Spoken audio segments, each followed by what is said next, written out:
I had a college kid at the gym the other day ask me, Jeff, what would you do with 5 grand right now if you wanted to become a millionaire? Supposedly, he had just received a gift from one of his relatives, and he was smart enough to realize that instead of going out and spending it on crap, he needed to invest to grow it into something bigger for the future.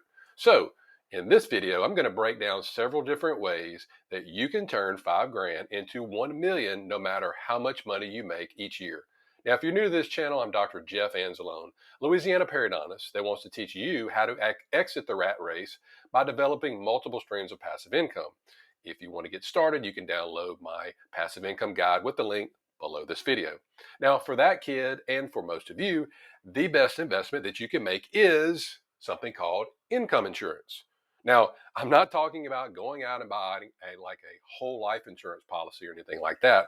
I'm talking about making an investment in you, in yourself. And by doing that, you're going to grow your business. You're going to grow your knowledge. You're going to grow your income. And then you're going to have way more money to invest than you would have if you had not done that. Now, you must realize there's many different ways to make money. There is the active or earned income, passive income, portfolio income. Now, I'm sure that you've read Robert Kiyosaki's Rich Dad, Poor Dad, or you've watched one of my videos where he talks about the cash flow quadrant. Let's review. Basically, what this is the 4 ways that you can make money. You've got the employee, you've got the self-employed person, big business owner, and the investor. So as an employee, what you're doing, you're basically filling out a W-2. With the S, you're a 1099. You're a 100% salesperson. You're a physician. You're a dentist. You're an attorney. You're an athlete, where basically you have to sell services or a product to make money. Now, the typical employee, what are you doing? You're trading time for money. Basically, this is the 9 to 5 job. You clock in, you clock out, you get paid. That's it. Over 90% of Americans, that's right, over 90% of Americans are on the left side, or what Kiyosaki calls the poor side, which is why most people are broke. They're doing nothing more than just trading time for money. Rarely are people on the right side, or what he calls the rich side. Big business owner. These people have huge businesses, 500 or more employees. They have a system, they have a process that runs whether they're there or not. It's still making money. And in the last quadrant is the I, or the investor. You've seen Shark Tank, right? That's typically what that is. Now, there's 4 ways to make money. And if I was starting like that kid with 5 grand, I'd understand first the rule of making money. Basically this, okay? How do I make money where I'm basically in control of my finances? Okay? First way is active or earned income. Remember, you've got a W-2 and you have to work for your earning. The IRS considers this type of income not only limited, basically you're limited to what you can make, but it's also some of the highest tax income there is. How about that? Now, when I talk about limited, think about it. There's only so many hours a day or so many hours a week that you can work. There's only so many patients that you can see, so many teeth that you can remove, so many teeth that you can fill. There's so many clients that you can work with or you can train. There's so many insurance policies that you can sell, because you also have a family and you have to sleep and eat, right? You got to have a life, so there's only so much time during the day that you can work. Now, the second way, and it's what a lot of people, as you can imagine, are searching for, is the passive income category. This is basically money that you can make without physically having to be there. Now, when I first started learning about passive income, I was like, man, dang, that's pretty dang cool. That's totally different than, always having to think about, how many patients I have to see, how many procedures that I have to do, how much that I have to produce each week or each month to make money. Take real estate, for example. You can be basically a partner in the LLC and share in the profits of like an apartment building or a self-storage complex. Basically, these are the syndications that I talk about a lot in some of my other videos that I've invested heavily in. You've got retirement income, 401k income, pension income. Basically, all that's considered to be passive income. Now, all of this income, unlike the earned category, all of this income is unlimited. because you never know how much it can grow. Now, on this YouTube channel, I'm teaching people to basically come over from the active group over to this passive group. And there's a lot of people out there online that's searching how to do this. And then the third category is this portfolio. And you're probably most familiar with, in this category, stocks, bonds, interest, dividends, royalties, capital gains, etc. Now, if you want to know how rich people get rich, it's because they make their money in the passive category and they make their money in their portfolio category. Take a look at Warren Buffett. He's focused on not the earned income because what?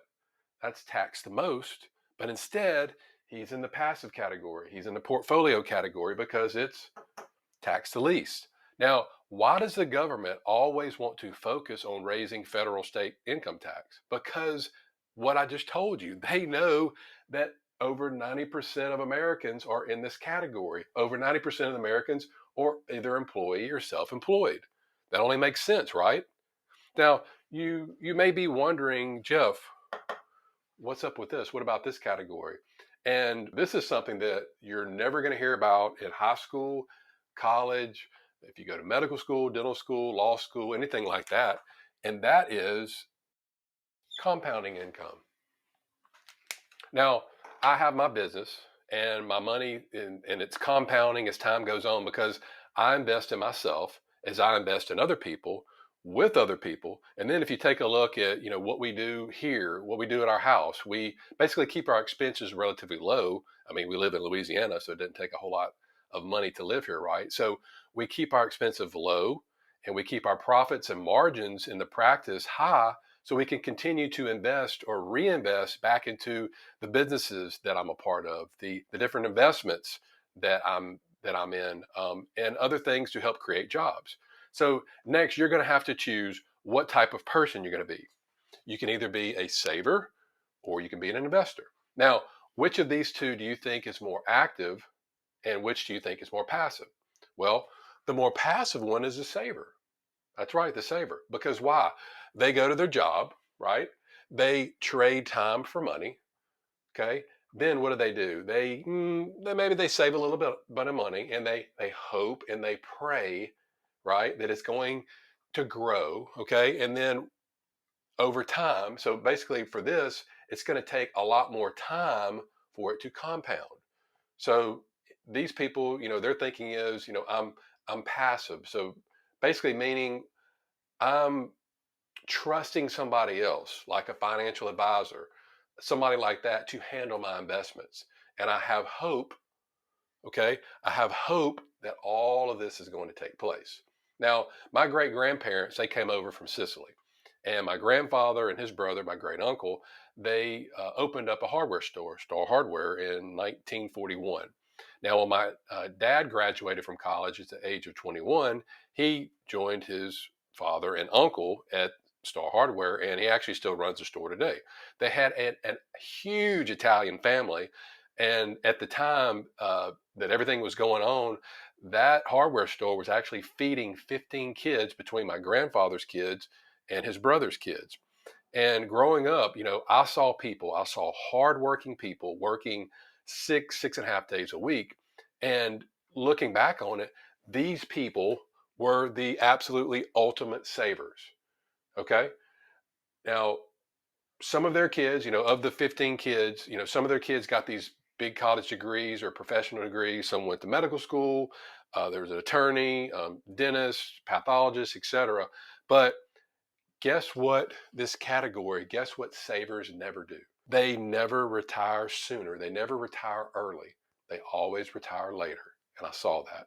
Now, when you look at the investors, they actually take a lot more risk. They take higher risk versus the savers.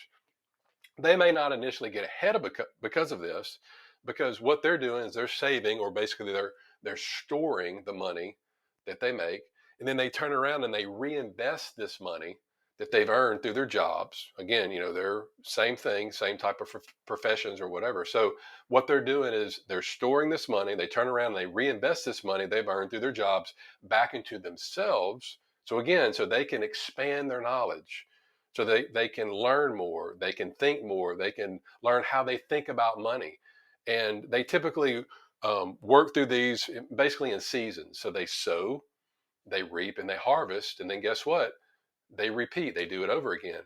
These people, they're active, these people, they're involved. They're seeking and they're guiding and they're expanding their wisdom. They go to meetings, they go to conferences, they go to seminars, they're out there, they're meeting people. They know a lot when, whenever they go to these events, maybe it's a real estate investing event, that maybe they know a lot about real estate, but they're not going there closed minded. They're going there open minded. They're going there to meet people. They're going there to looking to learn, to connect with other like minded people. Because when Proverbs says, as iron sharpens iron, guess what? One person sharpens another. Now, when we go back to the original question, how can we turn 5 grand into a million? Now, if you've paid attention to what we've talked about so far, you can already see a few ways to do it, right? Now, my friend at the gym, he can't really do much with 5 grand, right? But guess what? If he puts a few zeros on the end of it, right? Or, maybe he, uh, 500 grand, if he's able to store or save up at some point 500 grand or even 50 grand, that's a big, that's huge right there. And now that's your job. It's to how to get, basically to over, how to get, if you really want to make a difference, here, let me draw that better. How to get $500,000 in savings and capital that you can invest that. Now, think about it. 5 grand is just enough to basically handle an emergency or two. I mean, that's about it. So remember, if you're not making that much money, or if you don't have that much to invest, the first thing that you should do is invest in yourself first. And basically how you think about what's going on in the world today, how you process information so that you can in turn create more wealth for you and your family. It all starts about how to think about money, how to invest, where you're getting your wisdom from, where you're getting your knowledge before you just go out and just start investing here and there. Now, one of the best ways to get this information is by acquiring new skills. Now, over the years, I've invested heavily in acquiring new skills that I didn't have. Yeah, I spent a lot of time, effort, energy, and money getting a dental degree, then going to a residency and acquiring surgical skills, but I didn't have anything to help equip me for what I was supposed to do when I started making money. That was earned from the practice. That was this active or earned income. Now, at that time, I had to go out and I had to find people to help train me, to help coach me, to help mentor me that had these skills that I'm looking for. I wanted to know what mistakes they've made so that I can see what they've learned from. In return, then I can share all of my mistakes that I've made and I continue to make with others, including you. Now, once you acquire these additional skills, then you can turn around and profit from coaching and training others. I'm really heavily involved right now of trying to get my kids involved in this, to get them to think. Okay, so think about it. If you had never started educating, uh, you know, yourself about something, where are you going to learn it from? You're going to learn it from other people, right? So if I had never started educating myself about ways to find passive income with real estate or cryptocurrency or something like that, guess what? I'd be working until I was 70, 75 years old, like all the other dentists that I know around here. And I wouldn't be in front of you right now sharing what I've learned, teaching you and the skills, the additional skills I've obtained outside of dental school. Because think about it, people want to connect with other people like them. Let's say you're an attorney. God bless you if you're an attorney, but if you're an attorney, then guess what? Other attorneys are going to want to hear from you and what you have to teach basically them, because you're an attorney, versus some dude online trying to sell them into some sort of coaching program, or sell them some sort of investment or product or something like that. People reach out to me on a daily basis and they're like, hey, Jeff, I heard you on a podcast, or I saw one of your YouTube videos, or I read one of your articles, or I'm in some sort of investing or some sort of doctor Facebook group, real estate or something like that, and somebody mentioned your name, and I wanted to see if you could help me with my situation too. You see, they're out there, they're reaching out to me because they're in the same situation that I am, because they get They know that I understand what it's like to go to school for 20 years, to delay gratification, to have a six-figure student loan bill, to run a practice and to try to go around and, juggle all this, trying to, be a good husband, be a good father, raise kids, all that stuff.